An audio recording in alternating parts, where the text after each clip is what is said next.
नमस्कार, ओम group tuition मध्ये आपल्या सगळ्यांचं स्वागत करतो. बघा, नवीन प्रॉपर्टी घेऊन आलोय पुन्हा. तर chord intersecting outside the circle.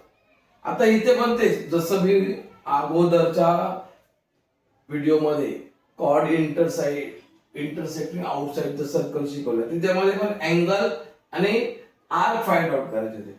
पण इथे कॉर्डचं सेगमेंटचं मेजरमेंट फाइंड आउट करायचं. लक्षात घ्या, फॉर्म्युला तयार कसा होतो तर बघा, इथे हा जो कॉर्ड आहे ए बी इंटरसेक्ट ई मध्ये होतोय, सी डी आहे तो पण ई मध्ये, बरोबर. तर A E into B E equal to, म्हणजेच काय, हा जो कॉर्ड आहे बीई पर्यंत तो पूर्ण इंटरसेक्ट कुठे होतोय, इथपर्यंत पोहोचतोय. तर तुम्हाला ए ई हा पूर्ण घ्यायचा आहे, त्याच्यानंतर हा बीई घ्यायचा आहे बाहेरचा पार्ट. हा पण दुसरा कॉर्ड आहे, तो पण सीई घ्यायचा आहे आणि नंतर डीई घ्यायचा आहे, बरोबर. ह्याचा एक एक्झाम्पल मी देतो तुम्हाला. 3.5 मधलं आहे. 3.5 मध्ये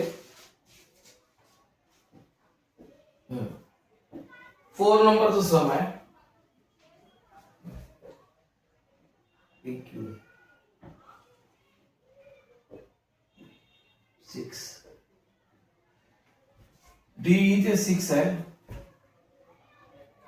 क्यू आर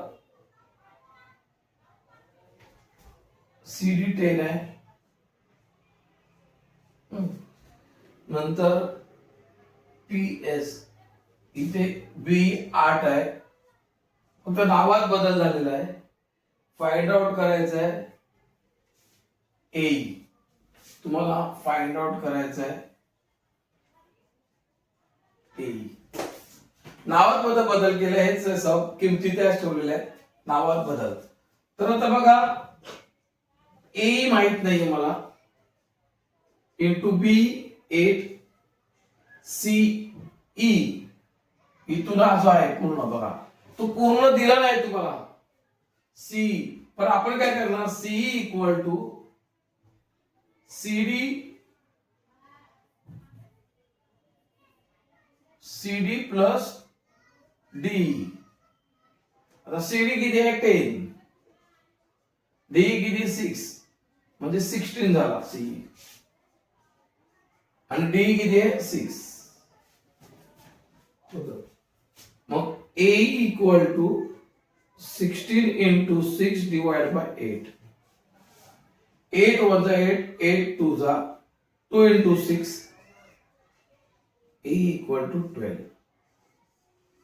अशा पद्धतीने हे सब सोडवायचं. फॉर्म्युले बघा बनवताना विचार करायचा व्यवस्थित, काय काय दिलेलं आहे आपल्याला आणि फाइंड आउट काय करायचं. आर्क दिला असता, लक्षात घ्या, अँगल फाइंड आउट करायला सांगितले असते, तर हा फॉर्म्युला इथे वेगळा तयार होतो. हा angle A C equal to 1/2 arc AC minus arc BD असा फॉर्म्युला येतो. पण कधी, जेव्हा तुम्हाला आर्क किंवा अँगल काढायला सांगितलं असेल, तर इथे तुम्हाला काढायला काय सांगितलेलं आहे, सेगमेंट सांगितलेले आहे, समजलं का. त्यामुळे तुम्हाला हा फॉर्म्युला वापरायचा, हा वापरायचा नाही, लक्षात घ्या.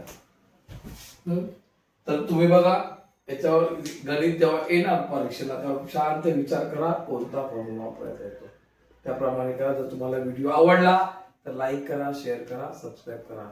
धन्यवाद.